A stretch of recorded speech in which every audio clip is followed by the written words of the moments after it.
নমস্কার, দেখছেন tribe TV Bangla. আপনাদের সাথে রয়েছে আমি অনন্যা। আগামীকাল অর্থাৎ 1 ফেব্রুয়ারি বাজেট পেশ হতে চলেছে। অর্থমন্ত্রী নির্মলা সীতারামন সরকারের বাজেট পেশ করবেন। আগামীকাল টানা 8মবারের জন্য বাজেট পেশ করতে চলেছেন নির্মলা সীতারামন। বাজেটে কেন্দ্রীয় অর্থমন্ত্রী কি ঘোষণা করেন সেদিকে নজর রয়েছে দেশবাসীর। বাজেটে ঠিক কি রয়েছে সাধারণ মানুষের জন্য, সাধারণ মানুষের চাহিদাই বা কি রয়েছে দেখুন।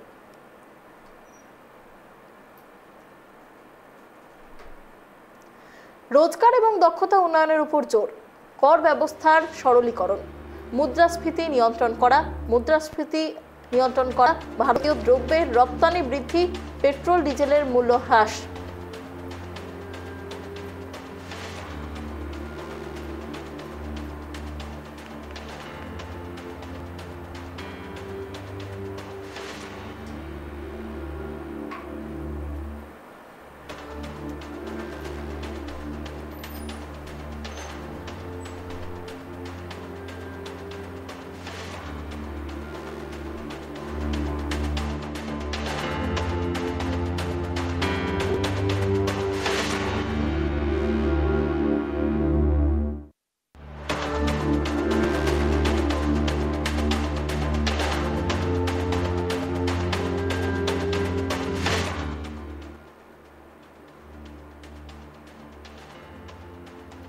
আগামীকালের বাজেটে সাধারণ মানুষের জন্য ঠিক কি প্রাপ্তি থাকছে এবং রাজ্যের ভাড়ারেই বা কি জুটতে চলেছে সেদিকে নজর রয়েছে রাজ্যবাসী তথা গোটা দেশবাসীর। বাজেট পেশের ঠিক একদিন আগে অর্থাৎ আজ অর্থনৈতিক রিপোর্ট 2024-25 পেশ করা হয়েছে কেন্দ্রীয় সরকারের তরফে। কি রয়েছে সেই রিপোর্টে দেখুন।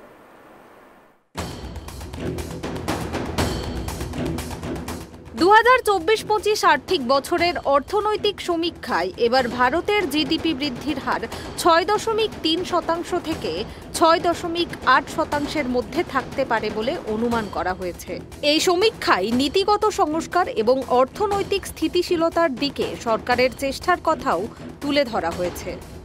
কেন্দ্রীয় সরকারের পেশ করা অর্থনৈতিক রিপোর্টে মূল যে বিষয়গুলো রয়েছে সেগুলো হলো 2026 অর্থবর্ষে আর্থিক বৃদ্ধির হার থাকতে পারে 6.3% থেকে 6.8%। 2024 অর্থবছরে জিডিপি বৃদ্ধির হার 5.8% থেকে কমে 2025 অর্থবছরে 4.9% দাঁড়িয়েছে। জিএসটি আদায় 11% বৃদ্ধি পেতে পারে, তা পৌঁছাতে পারে 10.62 লক্ষ কোটি টাকায়। অর্থনৈতিক সমীক্ষা বলছে বিদেশি ও দেশীয় বিনিয়োগের কারণে ভারতীয় অর্থনীতির মৌলিক ভিত্তি পোক্ত। পরিকাঠামোয় খরচ করেছে সরকার, ব্যবসা বাণিজ্যে উন্নতি টেনে আনবে বিনিয়োগ। মরশুমি সবজির দাম কমেছে, খারিফ ফসলের উৎপাদন ভালো হওয়ায় চলতি আর্থিক বছরের চতুর্থ ত্রৈমাসিকে খাবারের মূল্যবৃদ্ধি কমতে পারে বলে আশা করা হচ্ছে। অর্থনৈতিক সমীক্ষায় বলা হয়েছে যে খাদ্যদ্রব্যের বাফার স্টক বেড়েছে, খোলা বাজারে বেড়েছে যোগান। ঘাটতির ক্ষেত্রে আমদানি সরলীকরণ করায় সরকারের প্রশাসনিক পদক্ষেপগুলো মূল্যবৃদ্ধিতে লাগাম টানতে সহায়ক হয়েছে। 2026 অর্থবছরের জন্য ভারতের অর্থনৈতিক সম্ভাবনা ভারসাম্যপূর্ণ। বৃদ্ধির পথে প্রতিবন্ধকতা তৈরি করতে পারে ভূরাজনৈতিক পরিস্থিতি ও ব্যবসায় অনিশ্চয়তা। বিশ্বজুড়ে প্রতিকূল পরিস্থিতি মোকাবিলার জন্য কৌশলগত সরকারি নীতি এবং দেশের মৌলিক বিষয়গুলোকে শক্তিশালী করার প্রয়োজন হবে। 2024-25 সালের অর্থনৈতিক সমীক্ষায় বলা হয়েছে ব্রাজিল, ভারত এবং চীনের মতো উন্নয়নশীল অর্থনীতির দেশগুলোতে দানাশস্যের উৎপাদন বাড়ায় মূল্যবৃদ্ধি রয়েছে নিয়ন্ত্রণে। 2026 আর্থিক বছরে মূল্যবৃদ্ধির ঝুঁকি সীমিত, তবে ভূরাজনৈতিক উত্তেজনা ঝুঁকি তৈরি করতে পারে। অর্থনৈতিক সমীক্ষায় পরামর্শ দেওয়া হয়েছে ডাল, তৈলবীজ, টমেটো এবং পেঁয়াজের উৎপাদন বৃদ্ধির জন্য জলবায়ু সহনশীল জাতের উদ্ভাবনের জন্য গবেষণা প্রয়োজন। কৃষকদের উন্নত কৃষি প্রশিক্ষণ এবং খাদ্যপণ্যের ক্রমবর্ধমান দাম পর্যবেক্ষণের কথাও বলা হয়েছে। ভারতের বৈদেশিক মুদ্রার ভান্ডার 2024 সালের জানুয়ারির শেষে ছিল 616.7 বিলিয়ন মার্কিন ডলার। তা 2024 সালের সেপ্টেম্বরে বেড়ে হয়েছিল 704.9 বিলিয়ন মার্কিন ডলার। 3রা জানুয়ারি তা কমে হয়েছে 634.6 billion. Bureau report, tribe TV Bangla.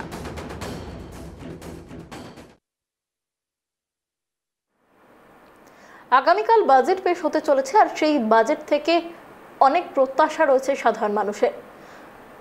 কর ছাড় দেওয়ার ওপর যেমন মানুষের প্রত্যাশা রয়েছে, তেমনই নিত্য প্রয়োজনীয় দ্রব্যের মূল্য হ্রাস, ওষুধের দাম কমবে এমন প্রত্যাশাও রয়েছে মানুষের মধ্যে। কি জানাচ্ছেন তারা, কি প্রত্যাশা করছেন তারা, দেখাবো। আমার ছোট্ট নলেজে যতটুকু আমি জানি বুঝি, তাতে আমার মনে হয় ভারত সরকার যে বাজেট পেশ করছে সেই বাজেটের উপরে বেস করে অনেকের ইনকামের উপরে ইফেক্ট মেবি পড়তে পারে। কারণ ব্যাপারটা এরকম যে আমার কাছে যদি 5 টাকা থাকে আর বাজেটে যদি জিনিসের দাম বাড়িয়ে 7 টাকা হয়, তাহলে সেখানে ডেফিনেটলি ইটস এ প্রবলেম। এটা একটা চ্যালেঞ্জের মুখে সাধারণ মানুষ পড়তে পারে। কিন্তু তার সঙ্গে আমি এটাও বলবো যে সরকারের মতো তার নলেজেতে যা যা করা দরকার তা তো ডেফিনেটলি করবেই, বাট সাধারণ মানুষের প্রয়োজন আছে সে কিভাবে নিজেকে ডেভেলপ করে তার ইনকাম বাড়াতে পারে। অ্যাকচুয়ালি আমি ইন্ডিয়াতে ডেফিনেটলি আমার নলেজে আমি যতটুকু দেখেছি বুঝেছি, আমার মনে হয় মানুষ শুধু ইনকাম বাড়ানোর দিকে দৌড়চ্ছে, কিন্তু ইনকাম বাড়ানোর জন্য নিজেকে যতটা ডেভেলপ করা প্রয়োজন ততটা কিন্তু তারা ডেভেলপ করছে না। তো আমি মনে করি সাধারণ মানুষের ইনকামের পিছনে না দৌড়ে তার ইনকাম বাড়ানোর জন্য যে যে টুলস এবং টেকনিক্স শেখা প্রয়োজন আছে, সেটা ডিজিটাল নলেজই হোক চাই ফিজিক্যাল নলেজ হোক, সেটা কিন্তু বাড়ানো প্রয়োজন আছে। আমি যদি খুব ছোট্ট করে বলি যে বেসরকারি চাকরির ক্ষেত্রে যদি ধরা যায়, ডেফিনেটলি প্রচুর ভ্যাকেন্সিজ রয়েছে। কারণ আমি আমার লাস্ট 17 বছরের কর্পোরেট লাইফে বিভিন্ন ধরনের ছেলেমেয়েদের ইন্টারভিউ নিতে গিয়ে দেখেছি তাদের মধ্যে যে কোয়ালিটিটা থাকা প্রয়োজন আছে এবং তার জন্য যে স্যালারিটা পাওয়া প্রয়োজন আছে, সেই কোয়ালিটি কিন্তু তাদের মধ্যে নেই। তো বাজেটের সাথে যদি এটাকে ম্যাচ করা যায়, বাজেটের মতো এগোতে থাকবে, সাধারণ মানুষের অনুযায়ী কিন্তু বাজেট কখনোই ক্রিয়েট হবে না। সেটা সরকারের হিসেব অনুযায়ী করবে। কিন্তু সাধারণ মানুষের কাছে যেটা রয়েছে সেটা হচ্ছে নিজেকে ডেভেলপ করা। সে যদি নিজেকে ডেভেলপ করতে পারে, ডেফিনেটলি তার কিন্তু ইনকামের উপরে তার ইফেক্ট ডেফিনেটলি পড়বে এবং সম্পূর্ণ ভারতবর্ষই কিন্তু সামনের দিকে এগিয়ে যাবে। জীবনদায়ী ওষুধ, এখন ঘরে ঘরে ওষুধ দরকার, সেখানেও জিএসটি, খাবারের দোকানে জিএসটি বাড়ানোর চিন্তা ভাবনা। এটা তাহলে তো স্বাভাবিকভাবে মানে ইনকাম স্থির আছে কিন্তু খরচাটা বেশি হচ্ছে।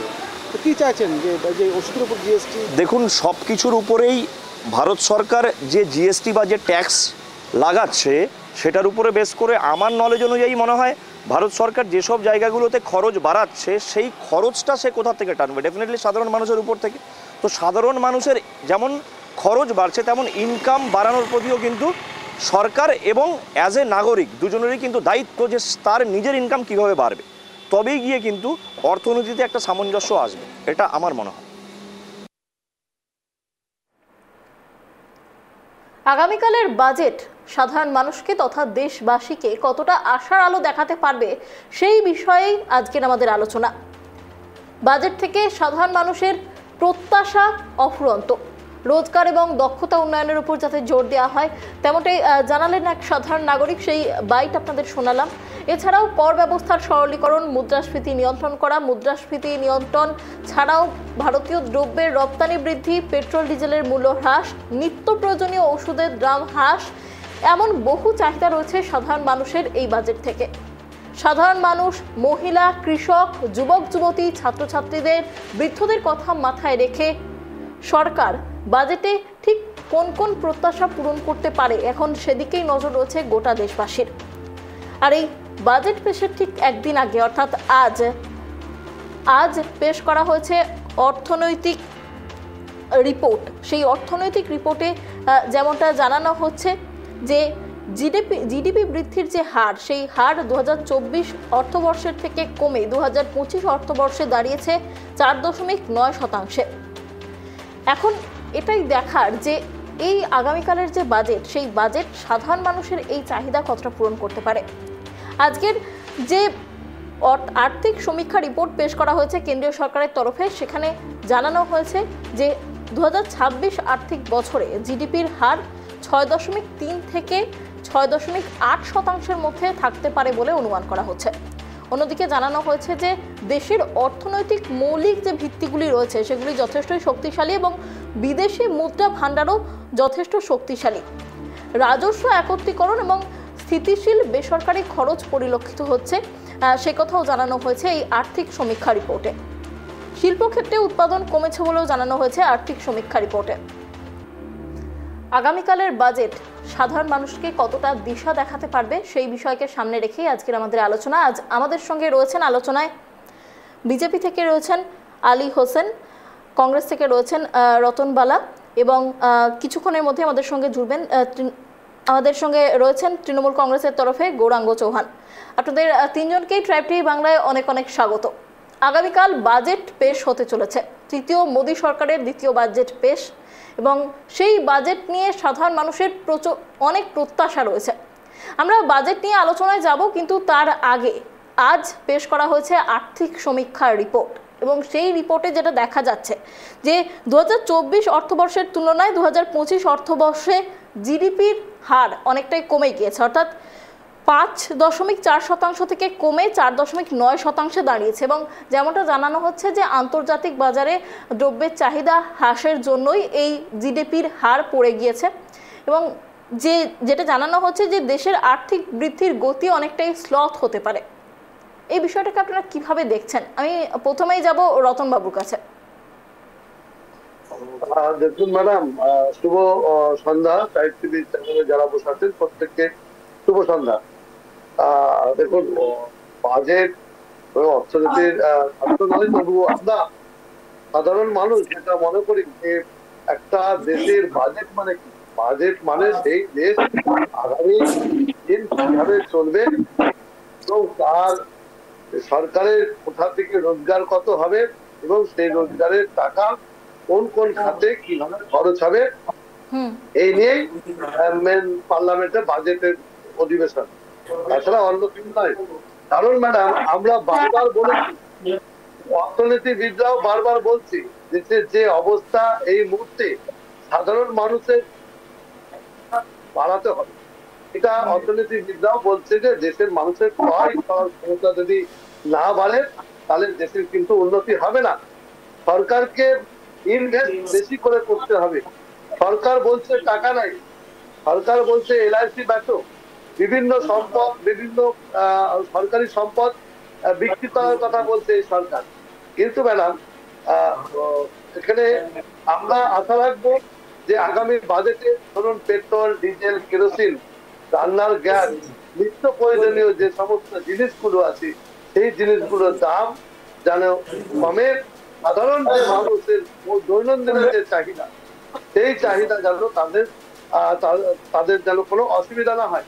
না হলে আজকে বলছি তো ম্যাডাম, যেভাবে কেরোসিন তো বলবো না, পেট্রোলের দাম, ডিজেলের দাম এবং নিত্য প্রয়োজনীয় জিনিসপত্রের দাম যেভাবে বেড়ে চলেছে, সেখান থেকে কোনো রকম সুরাহা নাই। আমরা সাধারণ মানুষ হিসেবে আগামী বাজেটে এটাই চাবো যে ভারতবর্ষে যে কৃষকরা আছেন, কৃষকরা যে দিনে জর্জরিত হয়ে গেছে, গোটা ভারতবর্ষের কৃষকরা তাদের ফসলের ন্যায্য মূল্য পাচ্ছে না, তারা ভার করে ঋণ নিয়ে তারা চাষাবাদ করছে। প্রত্যেকটা যেন কৃষি ঋণ মুকুব করে এই সরকার, সেদিকেও যেন খেয়াল রাখে। আমরা এটা আশা করবো যে হ্যাঁ, ভারতবর্ষের মানুষ, কৃষক যারা আছেন তারা এখান থেকে সুরাহা পাবে। বেকারদের জন্য বলবো ম্যাডাম, গোটা ভারতবর্ষে আজকে ভাবা যায় প্রায় 35% বেশি যুব সমাজ যারা বেকারত্ব হয়ে ঘুরে বেড়াচ্ছে, তাদের কোনো রকম সুরাহা নাই। কারণ এই দেশে কোনো শিল্প নাই, ব্যবসা বাণিজ্য নাই, চাকরি বাকরি কিছু নাই। বড় বড় কথা বলেছিলেন চাকরি দেবো, অমুক দেবো, বেকারদের দিকটা যদি এই বাজেটে হয় সেটাও আমরা খেয়াল রাখবো। আর এর আগেও বড় বড় কথা বলেছেন আমাদের যে অর্থমন্ত্রী নির্মলা সীতারামন। আমরা মনে করি যে তিনি কালকেও অনেক বড় বড় কথা বলবেন। এমন কথা বলেন যে কথা উচ্চারণ করতে আমাদের মানে খুব মুশকিল হয়, এরকম ভারী ভারী কথা বলেন। এইসব কথা না বলে সাধারণ মানুষ যেন সুরাহা পায়, এদিকে ওনাকে একটু নজর রাখতে আমরা বলবো। বেশ, রতন বাবু আপনার কাছে আসবো। আমরা একটু আলীবাবুর সঙ্গে কথা বলবো। আলীবাবু, দেখুন, যেটা দেখা যাচ্ছে আজকে যে আর্থিক সমীক্ষা রিপোর্ট পেশ করা হয়েছে কেন্দ্রের তরফে, সেখানে দেখা যাচ্ছে দেশের যে জিডিপির হার, সেই হার অনেকটাই কমে গিয়েছে 2024 অর্থবর্ষের তুলনায়। আগামীকালের যে বাজেট, সেই বাজেট থেকে কি আশা রাখছেন? আগামীকালকের বাজেটের ব্যাপারে পরিষ্কার করে আজকের অর্থনৈতিক সমীক্ষার মধ্যে পরিষ্কার বলে দেওয়া হয়েছে যে ভারত একটা ঐতিহাসিক বাজেটের দিকে এগিয়ে যাচ্ছে। এক, ভারতবর্ষের মানুষের জন্য এই বাজেট মানে একটা ঐতিহাসিক হতে যাচ্ছে এই কারণে যে সমস্ত দিক থেকে ভারতীয় জনতা পার্টির সরকার দেশ একটা নতুন ভাবে তৈরি করবার জন্য দেশ নির্মাণ করতে যাচ্ছে। আমরা বলছি বৈভবশালী ভারত বা বিকশিত ভারত। এই বিকশিত ভারত গঠন করবার জন্য 1947 সালে আমাদের দেশের স্বাধীনতা হয়েছে, আর তারপর থেকে 2047 সালে 100 বছর পূর্ণ হতে যাচ্ছে ভারতবর্ষের স্বাধীনতা দিবস। তাই 100 বছরের স্বাধীনতা দিবসে 2047 সালকে টার্গেট করে আমাদের ভারতবর্ষের যে বিকশিত ভারত বা বিকশিত ভারত বলা হয়, সেই ভারত যাতে 2047 সালে সেই মিশনে পৌঁছাতে পারি সেই লক্ষ্য নিয়ে বাজেট পেশ করবেন মাননীয় অর্থমন্ত্রী নির্মলা সীতারমণজি। আপনারা জানেন যে এই আর্থিক সমীক্ষার মধ্যে পরিষ্কার করে বলা হয়েছে যে ভারতবর্ষকে বেকারত্বের দিক থেকে কর্মসংস্থান আমরা করব, একইভাবে শিল্প কি করে সারা গ্রামাঞ্চলে কি করে শ্রীবৃদ্ধি হয় সেই বিষয় অর্থাৎ শিল্প বৃদ্ধি করব। একই সঙ্গে শিক্ষা স্বাস্থ্যে প্রচুর বাজেট আগামী কালকের বাজেটে রাখা হচ্ছে। এই বাজেটে আমরা একটা নতুন দিশা আমরা দেখতে পাবো নির্মলা সীতারমণজির হাত দিয়েই। এক, আর একটা যেটা বিষয় সেটা হচ্ছে কিছুক্ষণ আগে আমাদের রতনবাবু যে কথা বললেন, বাজেটটাই পেশ করলো না, তার আগেই নাই নাই নাই নাই খাই খাই খাই খাই। এই যে কথাগুলো, এই কথাগুলো বলার কি মানে আছে রতনবাবু বলুন?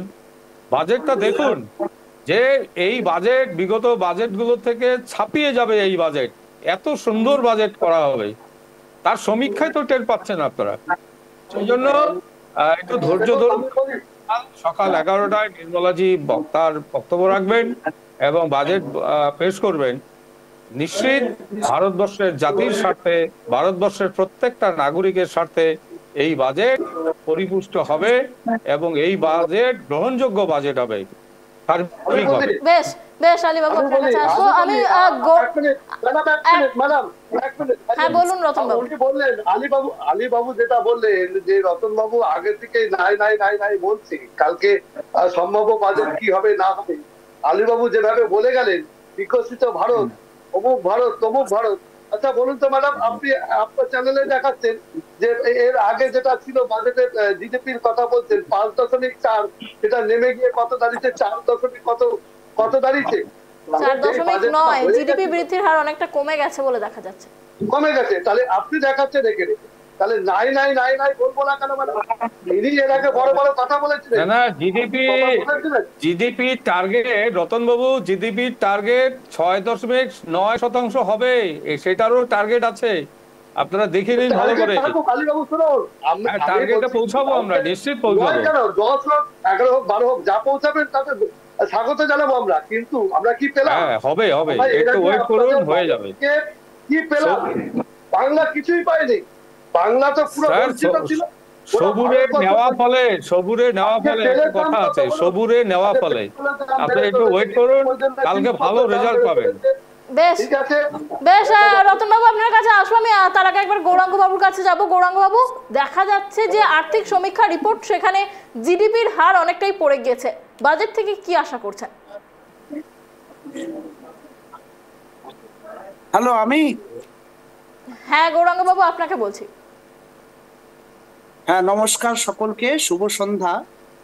আজকে ট্রাইব টিভিকে এত সুন্দর একটা বিষয় নিয়ে উপস্থাপন করবার জন্য সকলকে ধন্যবাদ জানাচ্ছি। দেখুন, নির্মলা সীতারামন কালকে যে 11টার সময় বাক্সটা খুলবেন অর্থনীতির বাজেটের, সেটা একটা অষ্টডিম্ব হবে। কারণ ওই বাক্স থেকে ওই বাক্স থেকে কিছু আর বের হবে না ভারতের ডেভেলপমেন্টের জন্য, রাজ্যগুলোর ডেভেলপমেন্টের জন্য। 2024 সালে যখন বাজেট পেশ করেছিলেন, তিনি বলেছিলেন 5 ট্রিলিয়ন অর্থনীতির কাছে ভারতবর্ষ গিয়ে দাঁড়াবে। কত সালে? সেটা আরো 20 বছর পরে 2024 চলছে এখন, 2044 সালে 5 ট্রিলিয়ন অর্থনীতিতে গিয়ে দাঁড়াবে তিনি বলেছিলেন। নরেন্দ্র মোদী ততদিন রাজত্বে থাকবেন তো? নির্মলা সীতারামন ততদিন অর্থমন্ত্রী থাকবেন তো? বা 20 বছর পরে এখনকার যারা যুবক তারা তারা তারা তাদের জীবন জীবিকার মাধ্যম খুঁজে পাবেন তো? প্রশ্ন। আজকে লজ্জা করা উচিত, যেখানে ভারতবর্ষে আজকে ডলারের বৃদ্ধির ফলে, দাম বৃদ্ধির ফলে আজকে ভারতের অর্থনীতি কোন জায়গাটা গিয়ে দাঁড়িয়েছে। আজকে একদম পিছনের সারিতে আমরা ভারতের অর্থনীতি দেখতে পাচ্ছি 6.4 বা 5 এর কাছাকাছি যদি থাকে। এর থেকে তো রাজ্যগুলোর ভালো অবস্থা। আজকে পশ্চিমবঙ্গের অর্থনীতি 8.4, আপনার 6.4 দেশের অর্থনীতি, রাজ্যের অর্থনীতি 8.4। আর কি দাঁড়াবে কালকে? এই জিনিসের দাম বাড়লো, ওই জিনিসের দাম বাড়লো, এইগুলো বাড়লো। জিএসটি বাবদ মানুষের কাছ থেকে টাকার যে 18%, 24% জিএসটি ঠিক নিয়ে নেওয়া হচ্ছে, কিন্তু সেই টাকাগুলো কোথায় যাচ্ছে? ভারতের ডেভেলপমেন্টে হচ্ছে কি হচ্ছে না, বিজেপির পার্টি ফান্ডে যাচ্ছে, না কালো টাকা হয়ে বিজেপির নেতাদের সব সুইস ব্যাংকে জমা হচ্ছে, তার কোনো হদিস পাওয়া যাচ্ছে না। ভারতের অর্থনীতিটাকে পিছিয়ে দেওয়ার যে বাজেট বিগত দিনে নির্মলা সীতারামন করেছেন, সেটাই আগামীকাল হবে। দেখবেন সেন্সেক্স নামবে, ডলার বাড়বে, এগুলো চলতে থাকবে। আমাদের যদি অর্থনীতিটাকে যদি চাঙ্গা করাতে হয়, তাহলে অমর্ত্য সেন যেটা বলেছেন, সকলে যারা অর্থনীতিবিদরা যেটা বলেছিলেন, বিনায়ক বন্দ্যোপাধ্যায় এটা নোবেল জয়ী অর্থনীতি বলছেন, সাধারণ মানুষের কাছে টাকা পৌঁছে দিতে লাগবে, ক্যাশ টাকা। সাধারণ মানুষের নিত্য প্রয়োজনীয় জিনিসের দাম, চাল ডাল তেল নুন শাক সবজি এগুলোর দাম কমাতে লাগবে। ইলেকট্রনিক্স গুড আজকে কেনা যায় না, টিভি মোবাইল মানুষের হাতের ছোঁয়ার বাইরে দাম বাড়িয়ে দিয়ে জিএসটি বাবদ। আজকে কার কিনতে যান বা বাড়ি করতে যান, তাদের জিনিসপত্রের দাম, সিমেন্ট রডের দাম আকাশ ছোঁয়া। গাড়ি কিনতে যান, গাড়ির আকাশ ছোঁয়া। চাল ডাল তেল নুন কিনতে যান, সেটা আকাশ ছোঁয়া। সাধারণ মানুষের তো বাজেট হবে না। বাজেট হওয়া উচিত সবসময় সাধারণ নিম্ন মধ্যবিত্ত মানুষের জন্য বাজেট হওয়া উচিত। আর আয়করে ছাড় দিয়ে দিবে আম্বানি আদানির মতো লোকদের, যারা কোটি কোটি টাকা ঋণ খিলাপি, তাদেরকে ছাড় দেওয়া হবে। আর সাধারণ মানুষের জন্য অন্য চাল ডাল তেল নুনটাও কেনার যাতে ক্ষমতা না থাকে। আজকে নির্মলা সীতারামনকে যদি প্রশ্ন করা হয় যে সারা বছর পেঁয়াজ রসুনের দাম সারা বছর 250 টাকা করে থাকে কেন, সেটার উত্তর দিতে পারবেন না। আর জিএসটি বাবদ আটা চালের দাম কেন বৃদ্ধি পাচ্ছে, উত্তর দিতে পারবেন না। আপনার কাছে আমরা আসবো, কিন্তু তার আগে একটা বাইট শোনাবো আপনাদের। বারংবার অভিযোগ ওঠে যে বাংলা কেন্দ্রীয় বাজেটে বঞ্চিতই থাকে। গতবার আমরা দেখেছিলাম যে আবাস যোজনা, 100 দিনের কাজ, এইসব ক্ষেত্রে বরাদ্দ করা হলেও বাংলার কপালে কিছুই জোটেনি। সেই সংক্রান্ত একটি বাইট আপনাদের শোনাবো। ভারতবর্ষের বাজেটে ভারতবর্ষের সমস্ত রাজ্য যাতে সমান অধিকারে বাজেট থেকে তারা প্রত্যাশা করে যে তারা সমান অধিকার পাক। বাংলাকে যেইভাবে করে বারবার বঞ্চনা করা হচ্ছে কেন্দ্রের তরফ থেকে, সেখানে আমরা এবার আশা করব যে আমাদের মাননীয় মানবিক মুখ্যমন্ত্রী যেভাবে করে সাধারণ মানুষের জন্য কাজ করছেন, তার পাশাপাশি কেন্দ্র যাতে যা প্রাপ্যটুকু আমাদের আছে সেই প্রাপ্যটুকুটা বুঝিয়ে দিক, এবং পাশাপাশি বাজেটে আমাদের জন্য স্পেশাল একটা প্যাকেজ ঘোষণা করুক। পাশাপাশি আমরা দেখছি যে সাধারণ মানুষ যেভাবে করে নিজেদের জীবনযাপন করতে যাদের ঊর্ধ্বশ্বাস পরিস্থিতি হয়েছে, সেখানে দাঁড়িয়ে একজন সাধারণ মানুষ অসুস্থ হলে বাজার থেকে ওষুধ কিনতে তাদের পরিস্থিতি খারাপ হচ্ছে। ওষুধের ওষুধের দাম প্রচুর। আমরা আশা করব যে এই ওষুধের উপর থেকে মিনিমাম জিএসটি করা হোক, এবং আবার এইবার বাজেটে যাতে ওষুধের উপর আবার জিএসটি না চাপানো হোক। পাশাপাশি শাকসবজির দাম, জিনিসপত্রের দামও ঊর্ধ্বমুখী হয়ে আছে। তো এটাই আমার কেন্দ্রের সরকারের কাছে আমাদের প্রত্যাশা থাকবে যে এই বাজেট যাতে সাধারণ মানুষের বাজেট হয়, শুধুমাত্র ভারতবর্ষের কিছু কুক্ষিগত যারা ধনী ব্যক্তি তাদের বাজেট না হয়ে যায়। এটাই আমরা আশা করব সাধারণ ব্যক্তি হিসাবে। আপনারা শুনলেন বাইকটি। আমরা গতবারের যে বাজেট, সেই বাজেটে দেখেছিলাম যে আবাস খাতে 10 লক্ষ কোটি টাকা বরাদ্দের প্রস্তাব দিয়েছিলেন কেন্দ্রীয় অর্থমন্ত্রী। গ্রাম সড়ক যোজনাতে 25,000 গ্রামে সড়ক তৈরির কথা ছিল, কিন্তু তারপরেও আমরা দেখেছি যে বাংলা কিছুই পায়নি, এমনটাই কিন্তু অভিযোগ বারবার উঠে গেছে রাজ্য সরকারের তরফে। এবং এখনো পর্যন্ত 100 দিনের কাজ, আবাস যোজনা, জাতীয় স্বাস্থ্য মিশন, গ্রাম সড়ক যোজনার মতো যে বিভিন্ন প্রকল্পগুলি রয়েছে, সেই বিভিন্ন প্রকল্পে কেন্দ্রীয় বরাদ্দ বন্ধ রয়েছে। বাজেটে বাংলার জন্য কি ভাবা হতে পারে, কি মনে করছেন আলীবাবু?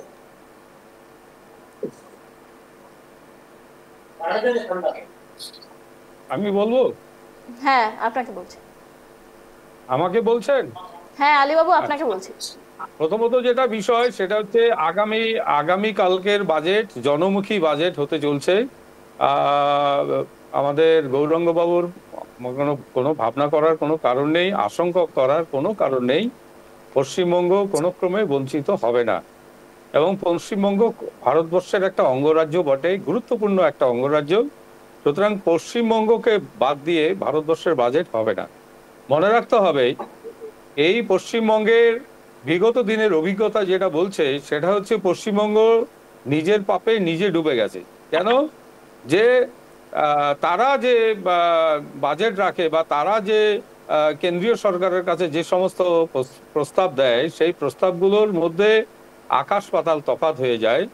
কারণ আমরা দেখেছিলাম, ওই 100 দিনের কথা বললেন, 100 দিনের কাজের টাকার জন্য কেন্দ্রীয় সরকারের পক্ষ থেকে সারা দেশ জুড়ে যে একটা সার্ভে করে যে আপনার একটা সংখ্যা দেয়া হয় বাংলার জন্য, মনে করুন 50,000 কোটি ম্যান্ডেজ মনে করুন বাংলার জন্য মানে ব্যয় করা হবে 100 দিনের কাজে। সেখানে রাজ্য সরকার দেখা গেল যে 60,000 কোটি ম্যান্ডেজ ধরিয়ে দিল। তাহলে এই যে এক্সট্রা যে 10,000 কোটি ম্যান্ডেজ, এই 10,000 কোটি ম্যান্ডেজের টাকাটা কেন্দ্রীয় সরকার দিবে কোথা থেকে? সারা ভারতবর্ষে তো কেন্দ্রীয় সরকার। সেই জন্য আমরা দেখেছি এই অসঙ্গতি থাকার কারণে রাজ্য সরকার টাকা আনতে পারেনি। না না গৌরাঙ্গ বাবু, রাজ্য সরকার টাকা আনতে পারেনি এই কারণে যে টাকা তাদের আটকা পড়ে আছে। বারবার করে বলা হয়েছে, বেশ গৌরাঙ্গ বাবু, আপনাকে বলার সুযোগ দেব। আলীবাবু, আপনারা হিসাব দিন, আপনারা টাকা নিয়ে আসুন। টাকা মোদিরও না, একটা কারোই না। আপনাদের আলীবাবু, গৌরাঙ্গ বাবুকে এবার বলার সুযোগ দেব। আপনি অভিযোগ তুললেন, আপনারা পেয়ে যাবেন আপনাদের টাকা। আপনার প্রশ্ন নিয়ে আমি গৌরাঙ্গ বাবুর কাছে যাব। গৌরাঙ্গ বাবু, দেখুন এর আগেও আমরা দেখেছি যে বাজেটে 100 দিনের বরাদ্দ এবং আবাস যোজনার বরাদ্দ থাকলেও বাংলার কপালে কিছুই জোটেনি, এমনটাই অভিযোগ আপনাদের তরফে বারবার তোলা হয়েছে। এবারে কি বাজেট থেকে আশার আলো আপনারা দেখছেন? দেখুন, এবারের বাজেট নিয়েও আমি প্রথমেই বলেছি, রাজ্য সরকারকে একমাত্র এই পশ্চিমবঙ্গকে ডুবিয়ে দিতে এবং পশ্চিমবঙ্গের অর্থনীতিটাকে যেখানে চাঙ্গা, সেই অর্থনীতিটাকে নষ্ট করে দেওয়ার চেষ্টা কেন্দ্র সরকার যে সরকারই যখন থেকেছে সেই সরকারই বেশি চেষ্টা করেছে কেন্দ্রে পশ্চিমবঙ্গকে পিছিয়ে দেওয়ার একটা পরিকল্পনা। এবং এই নরেন্দ্র মোদীর সময়কালে প্রধানমন্ত্রীর সময়কালে বা অর্থমন্ত্রী নির্মলা সীতারামনের সময়কালে বেশি দেখা গেছে। এবং এটা হয়েছে যে এত পরিমাণ সাধারণ মানুষের টাকা আটকে রেখে সেই টাকাগুলো অন্য খাতে খরচা করে দেওয়া। আজকে সুরক্ষা বাবদ আমাদের দেশের সুরক্ষা বাবদ সব থেকে বেশি টাকা হচ্ছে ধরা থাকে। সেই সুরক্ষার আজকে খুবই অবস্থা আপনারা দেখতে পাচ্ছেন যে সুরক্ষা খাতে যেহেতু টাকা বেশি বরাদ্দ, কিন্তু কিছু জিরো। তাহলে এই টাকাগুলো কোথায় যাচ্ছে? এই অর্থনীতি নিয়ে নির্মলা সীতারামন তো ভোটের সময়ও অনেক স্ক্যামের সাথে যুক্ত হয়ে পড়েছেন, যার মাদ্রাজ হাইকোর্ট বা অন্যান্য হাইকোর্টরাও অর্ডার করেছে যে গোটা মন্ত্রিসভার পদত্যাগ করা উচিত ছিল। এই সমস্ত যাদের এগেনস্টে স্ক্যাম রয়েছে, যাদের এগেনস্টে দুর্নীতি রয়েছে ভারতের অর্থনীতিটাকে নষ্ট করে দেওয়ার এবং টাকা গায়েব করার, তাদেরকে কেন দেওয়া হচ্ছে এটা পেশ করার? এটাই হচ্ছে আমাদের সব থেকে বড় প্রশ্ন। বাংলা কিছু পাবে না, বাংলাকে পিছিয়ে দেওয়া হবে, যেটা প্রাপ্য বলা হবে একটা, কিন্তু দেওয়া আর কিছুই হবে না। তারা মিড ডে মিলে দেয় না, বাংলা আবাস যোজনায় মানুষগুলো, গরিব মানুষগুলোর বাড়ির টাকা দেয় না, যার রেশিও তো পুরোপুরি রাজ্য সরকারের, কেন্দ্র সরকারের নয়, 60-40 রেশিও রয়েছে, সেই অনুযায়ী সেই টাকাও দেয় না। মিড ডে মিলের টাকা দেয় না, 100 দিনের কাজের টাকা দেয় না। আবাস যোজনা তো থাকলোই, আজকে দেখুন 400টা ভোটের সময়ও 400 রকম ওষুধের দাম সাধারণ মানুষের নিয়ে, যেগুলো হচ্ছে জীবনদায়ী ওষুধ, সেই ওষুধগুলোর দামও বাড়িয়ে দিয়েছে এই কেন্দ্র সরকার। এবং এবার বাজেটে দেওয়া হবে একটা, আর কিছুদিন পরেই আবার দাম বাড়াতে থাকবে আরেকটা। এই যে দ্বিচারিতা, দুই রকম নীতি, বাজেট সামনে লোক দেখানো একটা বাজেট, আর দ্বিতীয়ত দাম বাড়াতে থাকবে আরেকটা জিনিসের, যেগুলো মানুষের এসেন্সিয়াল কমোডিটি গুডস, যেগুলো প্রতিদিনের কাজে লাগছে, যেগুলো থেকে বেশি ইনকাম করা যাবে, সেগুলোর দাম বাড়িয়ে দেওয়া হচ্ছে। এই যে জিনিসগুলো, এবং জিএসটি বাবদ কেন্দ্র রাজ্য ভাগাভাগি করে জিএসটি সরাসরি চলে যায় কেন্দ্র সরকারের, সেটা রাজ্যের প্রাপ্য টাকাগুলো দেয় না। এই যে দ্বিচারিতা, অন্য রাজ্যে বিজেপি শাসিত রাজ্যগুলোতে যাতে লুটপাট করতে পারে এবং ভাগাভাগি সেটিং করতে পারে, মানে রাজ্য যেগুলো লুটপাট করে সেগুলো আবার কেন্দ্রে চলে যায় না, বিজেপি নেতাদের মন্ত্রীদের বাড়ি। এই রাজ্যে তো এসে লুট করতে পারতেছে না তারা, কারণ তারা শাসন দলের ক্ষমতাতেও নাই, বেশ, গৌরাঙ্গ বাবু আপনার কাছে আসবো এই বিষয়ে। রতন বাবু, আপনার কি মত? বাংলা কি বঞ্চিত হচ্ছে কেন্দ্রীয় বাজেটে বারংবার, কি বলবেন? দেখুন ম্যাডাম, বাংলা বঞ্চিত হচ্ছে বা বাংলাকে বঞ্চিত করা হচ্ছে, বাংলা তো বঞ্চিত হচ্ছেই। কিন্তু যে বাজেট হচ্ছে তা থেকে আমরা যেটুকু আপনাদের মাধ্যমে জানতে পারছি, এখানে আজকেও আপনি 1,71,000 কোটি টাকা বকেয়া রয়েছে বাংলার। বাংলার টাকা বকেয়া রয়েছে 1,71,000 কোটি টাকা। এখন আমাদের রাজনৈতিক বিরোধিতা থাকতেই পারে, কিন্তু ম্যাডাম বাংলার স্বার্থে যদি কেন্দ্র সরকার বাংলাকে বঞ্চিত করে, আমাদের নেতা অধীর রঞ্জন চৌধুরী এর আগেও বলেছেন, যখন পার্লামেন্টে বিরোধী দলের নেতা ছিলেন, বললেন যে বাংলার স্বার্থে আপনি বলুন। কিন্তু আমরা দেখছি এখানে মাননীয়াকে দেখছি বকেয়া টাকা আদায় করার জন্য যে সমস্ত পদ্ধতিগুলো আছে সেগুলো কিন্তু তিনি একবারও প্রয়োগ করছেন না। তিনি বাইরে বেরিয়ে এসে মাইকের সামনে বিভিন্ন জনসভাতে চিৎকার করে বলছেন বাংলাকে বঞ্চিত করা হচ্ছে, বঞ্চিত করা হচ্ছে। তার জন্য যে আইনি পদক্ষেপ নেওয়া দরকার, সেই আইনি পদক্ষেপ কিন্তু মাননীয়া নিচ্ছেন না। জানি না কি কারণে নিচ্ছেন না, সেটা ওনারা জানেন। কিন্তু ম্যাডাম, এখানে যেটা আপনি বললেন 10 লক্ষ কোটি টাকার কথা বলছেন আবাস যোজনার জন্য, সত্যি তো বাংলাকে কেন বঞ্চিত করা হবে? আমরা কিন্তু বাংলার স্বার্থে, যদি দিল্লিতে যদি মাননীয় মনে করেন যে জাতীয় কংগ্রেসকে আমরা বাংলার স্বার্থে যে সমস্ত আমাদের নেতারা আছে, আমরা নিশ্চয়ই সহযোগিতা করব। কিন্তু এখানে একটা কথা, যে দেখুন কালকে কি হবে আমরা কেউ জানি না, কিন্তু আজকে বলতে দ্বিধা নাই। আজকে বলুন তো, এই বাজেটটা গত বছর বলেছিল, এই আলীবাবুরাই বলেছিলেন যে এমন বাজেট হবে, মানে যে আর কি, মানে আর কেউ অভাবী থাকবে না, ভারতবর্ষে একদম উন্নত, একদম শীর্ষ চূড়ায় পৌঁছে যাবে। কিন্তু আমরা কি দেখলাম? দেখুন আলী সাহেব, নুন খেয়ে মুখ খুললে দই দেখলেও ভয় করে, মানে ঘর পোড়া গরু সিঁদুরে মেঘ দেখলেও ভয় পায়। তো আপনারা একটা বাজেট করেছেন, তা থেকে একটা জিনিস পরিষ্কার যে আপনারা কিছুই করতে পারবেন না। কারণ আপনাদের যে দলের মধ্যে আপনাদের যে সমস্ত শিল্পপতিরা, তাদের সামলাতেই আপনারা ব্যস্ত। কারণ আপনারা আদানি আম্বানি যে সমস্ত বড় বড় শিল্পপতিরা আছে, তারা তো গোটা ভারতবর্ষকে লুট করে চলে গেছে, গোটা দেশকে তারা লুট করে চলে যাচ্ছে। এত বৈষম্য, আর্থিক দিক দিয়ে এত বৈষম্য এর আগে কোনোদিন ছিল না ভারতবর্ষে। আজকে এই সরকারের আমলে সবচেয়ে বেশি বৈষম্য দেখা যাচ্ছে। আজকে সত্যি তো বলতে দ্বিধা নাই, বলুন তো, ভারতবর্ষকে এরা বলছে পৃথিবীর ৩য়তম অর্থনীতি দেশ হিসেবে স্বীকৃতি পাবে, ৫ম স্থানে আছে, অর্থনীতির ৩য় স্থান পাবে। মেনে নিলাম আপনাদের কথা, কিন্তু বলুন তো ম্যাডাম, আমরা যারা সকালবেলাতে ব্যাগটা নিয়ে সাধারণ মানুষ যখন বাজারে যায়, বলুন তো কোন জিনিসটাতে হাত দিতে পারছি? কোন জিনিসটা আমরা হাত দিতে পারছি? বাজারে আগুন লেগে গেছে, নিত্য প্রয়োজনীয় জিনিস থেকে শুরু করে আপনি যাতে হাত দিবেন তাতেই আপনার ছাড়া।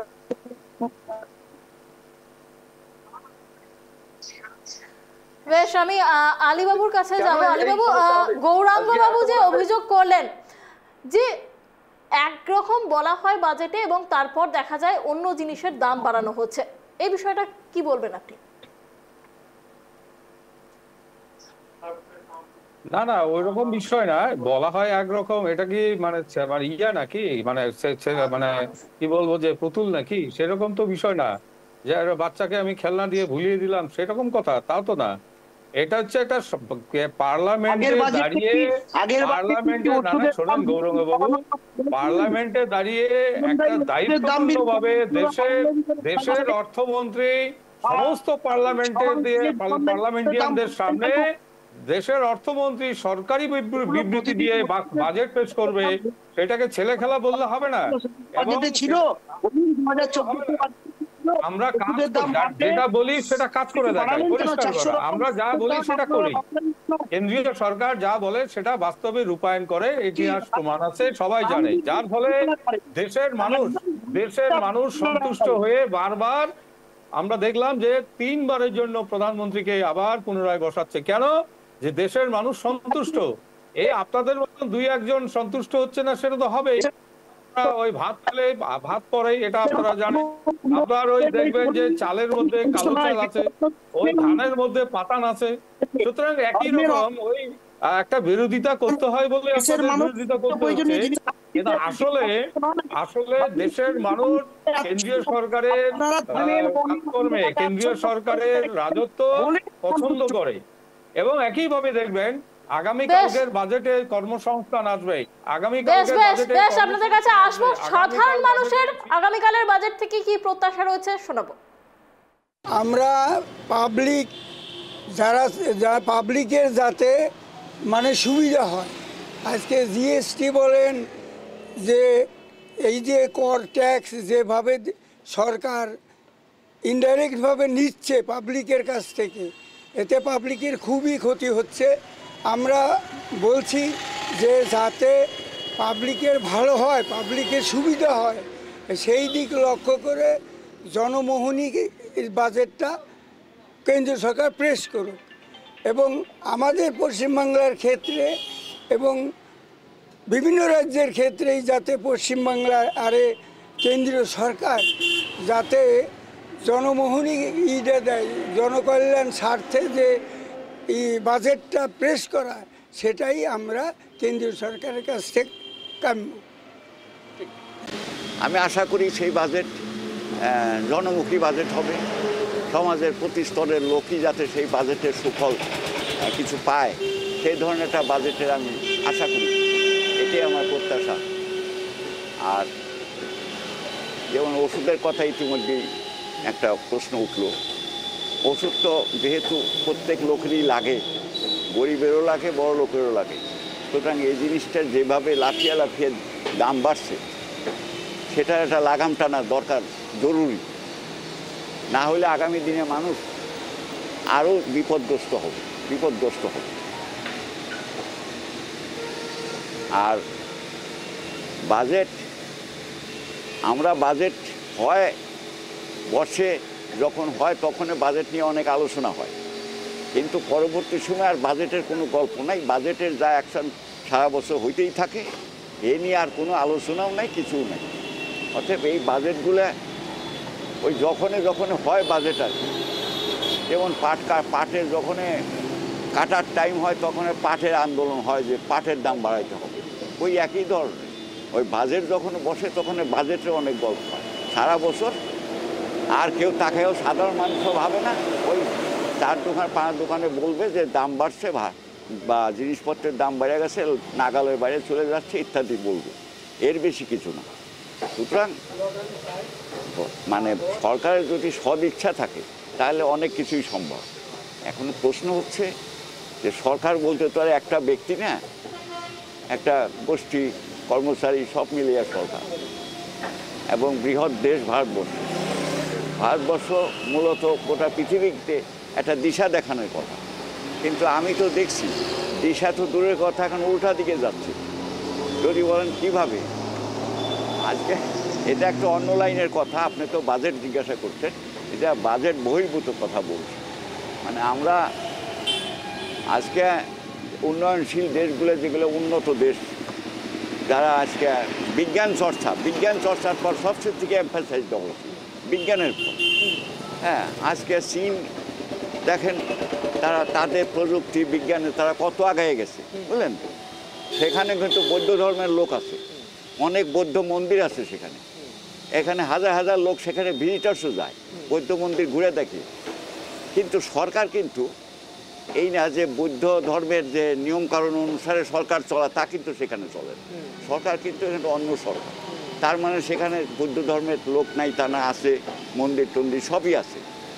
কিন্তু যেখানে গোটা বিশ্বের মানে উন্নত দেশ প্রযুক্তি বিজ্ঞানে উন্নতি হওয়ার চেষ্টা করতেছে, আমরা ওইটাতে ব্যস্ত আছি কুম্ভ মেলা নিয়ে। হ্যাঁ, কত লোক ওখানে গেল, কত লোক মরলো, কত লোক ফিরল, এটা নিয়ে ব্যস্ত। এটাই হলো পার্থক্য। অতএব এগুলো যতদিন মানুষ, কোনো একদিন তো মানুষ ল্যাংটা থাকতো, আজকে তো মানুষ উন্নত হয়ে অনেক বড় জায়গায় চলে গেছে। তার সত্ত্বেও দেখা যাচ্ছে যে মানে সরকার পরিচালনাটা যদি উন্নয়নমুখী চিন্তা ভাবনার পর না হয়, তাহলে সেটা পিছের দিকে যাবে। আমরা পরস্পর শুনতে পাচ্ছি যে এখন নাকি মানে ITIতে ইঞ্জিনিয়ারিং পড়তে গেলেও বেদ পড়তে হবে। বেদ পড়লে তো আর ওই টেকনোলজির কাজ হবে না। সুতরাং এই ধরনের চিন্তা ভাবনা মুক্ত একটা সরকার দরকার বেশি। আপনারা শুনলেন, সাধারণ মানুষের অফুরন্ত প্রত্যাশা রয়েছে এই বাজেট থেকে যে নিত্য প্রয়োজনীয় জিনিসের দাম কমবে, ওষুধের দাম কমবে এবং সাধারণ মানুষ কিছুটা হলেও স্বস্তি পাবেন এই মূল্যবৃদ্ধির যে বাজার রয়েছে সেই বাজারের চাপ থেকে, এবং তেমনটাই কিন্তু সাধারণ মানুষের প্রত্যাশা। আর বাজেট পেশের আগের দিন অর্থাৎ আজ যে আর্থিক সমীক্ষা রিপোর্ট পেশ করা হচ্ছে, সেই রিপোর্টেও কিন্তু স্বীকার করে নেওয়া হয়েছে যে খাদ্য সামগ্রীর মূল্যবৃদ্ধি হয়েছে এবং 2025-এর শেষ 3 মাসে এবং 2026-এর শুরুর দিকে খারিফ শস্য যখন বাজারে আসবে এবং রবি শস্যের ফলনও ভালো হবে বলে আশাবাদী কেন্দ্রীয় সরকার, এবং তখন এই যে খাদ্যের যে মূল্যবৃদ্ধি যে ব্যাপারটা নজরে আসছে বারংবার, সেই বিষয়টা অনেকটাই নিয়ন্ত্রণে আসবে বলে আশাবাদী কেন্দ্রীয় সরকার। আমি রতনবাবুর কাছে যাব, এই যে আশা কেন্দ্রীয় সরকার করছে যে 2025-এর শেষের দিকে খাদ্যের যে মূল্য বৃদ্ধি সেটা অনেকটাই নিয়ন্ত্রণে আসা সম্ভব হবে, এই বিষয়ে আপনারা কতটা আশাবাদী? যেমনটা বলা হচ্ছে তেমনটা কি হওয়া সম্ভব? আপনার এই চ্যানেলে বলে যাচ্ছি ম্যাডাম, বলি কিছু হবে না। আপনি দেখবেন যেটা বলছে তা অর্থডিম্ব ছাড়া কিছু হবে না। কারণ আপনি দেখুন, এর আগে আমাদের যে ইউপিএ সরকার, যার প্রধানমন্ত্রী ছিলেন ডক্টর মনমোহন সিং, সেই সময়তে বলুন তো রসুনের দাম কত ছিল? 40 টাকা ছিল রসুনের দাম। এখন রসুনের দাম কত? 400 টাকা। সেই সময়তে পেট্রোলের দাম কত ছিল? 60 থেকে 65 টাকা। এখন কত? 105 টাকা। তাহলে বলুন যে যেই রাষ্ট্রের যে অর্থমন্ত্রী বা যেই রাষ্ট্রের প্রধানমন্ত্রী শুধুমাত্র জাতপাত, ধর্ম, হিন্দু মুসলমান বিভিন্ন মানে সম্প্রদায়ের মধ্যে দাঙ্গা, একে অপরের সাথে বিবাদ, এই ধরনের জিনিস নিয়ে যদি ব্যস্ত থাকে, তাহলে কিন্তু দেশের অবস্থা যে 12টা বাজবে সেটা আমরা বিগত 10 বছর ধরে দেখতে পাচ্ছি। আজকে দেশকে কোথায় নিয়ে চলে গেছে? আজকে আপনি বললেন, আজকে স্বীকার করেছে সরকার, ভালো লাগছে যে খাদ্য সামগ্রীর যে মূল্য বৃদ্ধি হয়েছে। কেন আজকে খাদ্য সামগ্রীর মূল্য বৃদ্ধি হয়েছে? কেন হবে এটা? আজকে বেকারের সংখ্যা কোথায়? এই সরকার বলেছে 2 কোটি করে চাকরি দিব প্রত্যেক বছর, বলেছিল দেশের উন্নতি হবে, বলেছিল কালো টাকা নিয়ে আসবো বিদেশ, সবার ব্যাংকে অ্যাকাউন্টে 15 লক্ষ টাকা করে দিয়ে দেবে। কোথায় গেল এসব কথা? কিছুই না, খালি শুধুমাত্র আইওয়াস ছাড়া কিছু নয়। বেশ রতনবাবু, আপনার কাছে আসবো। আমি আলীবাবুর কাছে যাবো। আলীবাবু, একথা স্বীকার করে নেওয়া হয়েছে আজকে আর্থিক সমীক্ষা রিপোর্টে যে খাদ্য সামগ্রীর ক্ষেত্রে মূল্যবৃদ্ধি হয়েছে এবং 2025-এর শেষ থেকে 2026-এর শুরুর দিকে সেটা অনেকটাই নিয়ন্ত্রণে আনা সম্ভব হবে বলে আশাবাদী কেন্দ্রের সরকার। এটা কি বাস্তবায়িত হবে, কি মনে করছেন?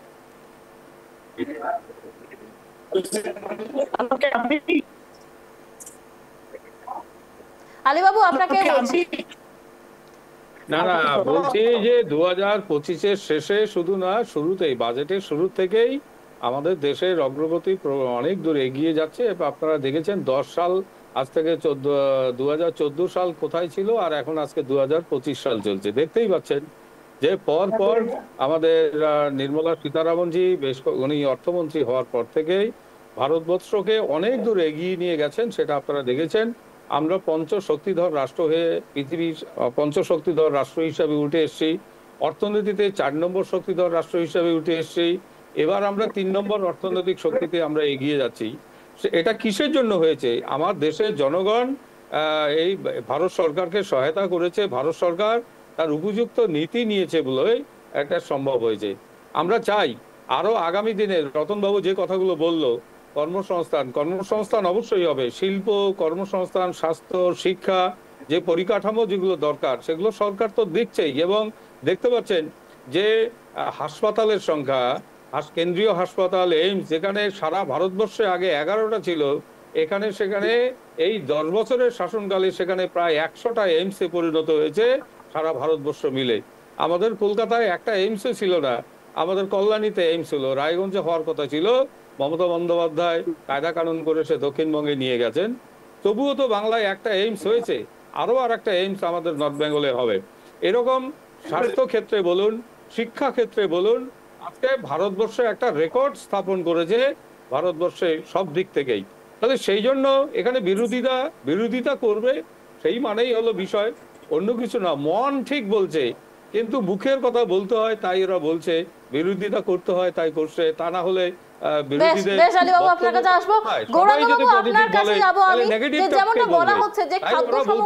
মূল্যবৃদ্ধি হচ্ছে সে কথা স্বীকার করে নেওয়া হয়েছে আর্থিক সমীক্ষা রিপোর্টে, এবং 2025-এর শেষ থেকে 2026-এর শুরুর দিকে সেটা নিয়ন্ত্রণে আনা সম্ভব হবে বলে মনে করছে কেন্দ্রের সরকার। কি বলবেন?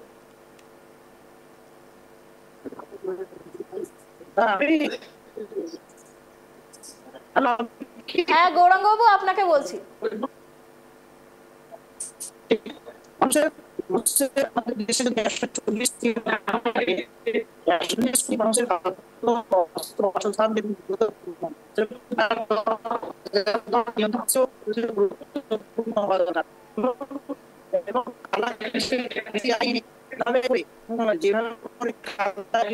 যেভাবে করে খাদ্য সমস্যাকে এবং প্যাকেটজাত এবং শিল্পপতিদের হাতে তুলে দেওয়ার একটা চেষ্টা, অপচেষ্টা করেছিল কেন্দ্রের বিজেপি সরকার।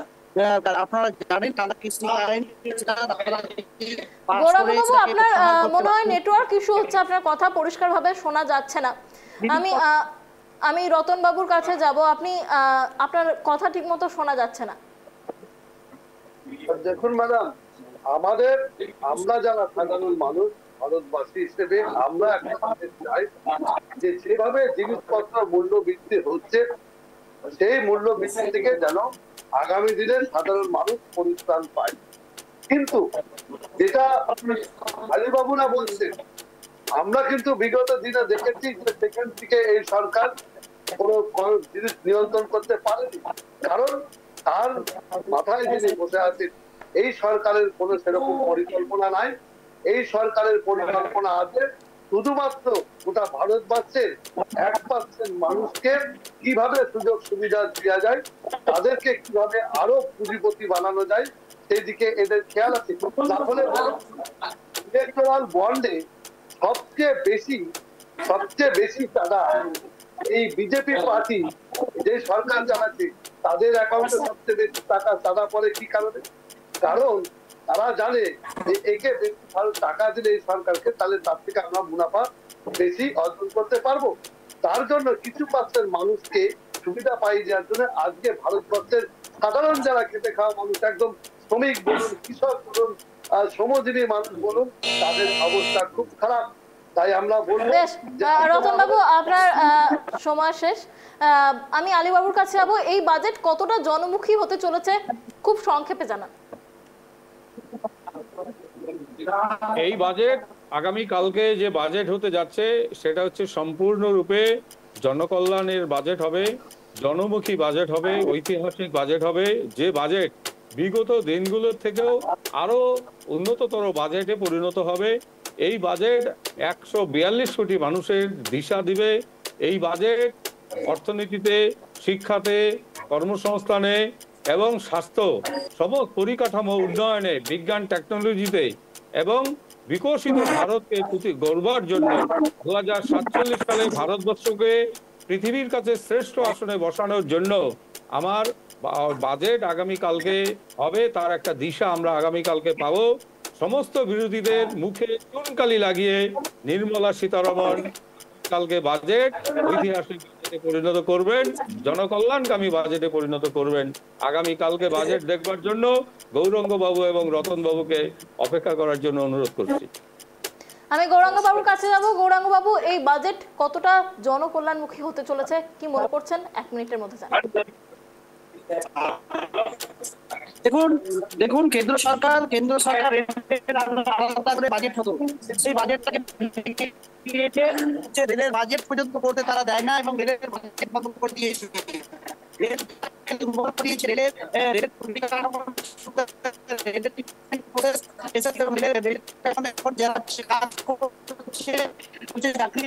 তাদেরকে ভিআরএস দিয়ে দেওয়া হচ্ছে। রেলের বাজেটটাকে, রেল ব্যবস্থাকে ধ্বংস করে বেসরকারিকরণে, অন্যদিকে শিক্ষা, শিল্প এগুলোকে সমস্ত কিছু বন্ধ করে দিয়ে বেসরকারিকরণের প্রশস্ত করেছে নির্মলা সীতারামনের বিগত দিনের বাজেটগুলো। ভারতের অর্থনীতিকে দিনের পর দিন নামিয়ে দেওয়ার বাজেট এবং যার বিরুদ্ধে স্ক্যামের দুর্নীতি রয়েছে। আমরা মনে করি না যে উনি ভারতবর্ষের সাধারণ শ্রমিক, কৃষক, মেহনতি মানুষ 140 কোটি মানুষের জন্য এতদিন ধরে কোনো ভালো বাজেট নাই উন্নয়নের জন্য। আমাদের মমতা বন্দ্যোপাধ্যায় যে বাজেট তৈরি করেন রাজ্যের জন্য, সেই বাজেট ভালো করে কেন্দ্রের বাজেট করা উচিত। জিডিপি আজকে কিন্তু 8.5। অনেক ধন্যবাদ গৌরাঙ্গ বাবু, এবং অনেক ধন্যবাদ আপনাদের সকলকে ট্রাইব টিভি বাংলাকে এতটা সময় দেওয়ার জন্য। সকলের একটাই আশা যে আগামীকালের বাজেট জনকল্যাণমুখী হবে, সাধারণ মানুষকে আশার আলো দেখাতে পারবে সেই বাজেট। সাধারণ মানুষের যে নিত্য প্রয়োজনীয় দ্রব্যমূল্য বৃদ্ধি, সেই বিষয়গুলি নিয়ন্ত্রণে আসবে এবং নিত্য প্রয়োজনীয় ওষুধের দাম কমবে, এমনটাই আশা রাখছেন সাধারণ মানুষ। এছাড়াও বিশেষজ্ঞ মহল যেমনটা মনে করছে যে শিল্প, শিক্ষা, স্বাস্থ্য, রেলওয়ে এই সমস্ত বিষয়গুলিতে বাজেটে বিনিয়োগ বাড়ানো হতে পারে, এমনটাই আশা করা হচ্ছে। এখন দেখার যে আগামীকালের বাজেটে সাধারণ মানুষের জন্য ঠিক কি জনকল্যাণমুখী প্রকল্পের কথা উল্লেখ থাকে।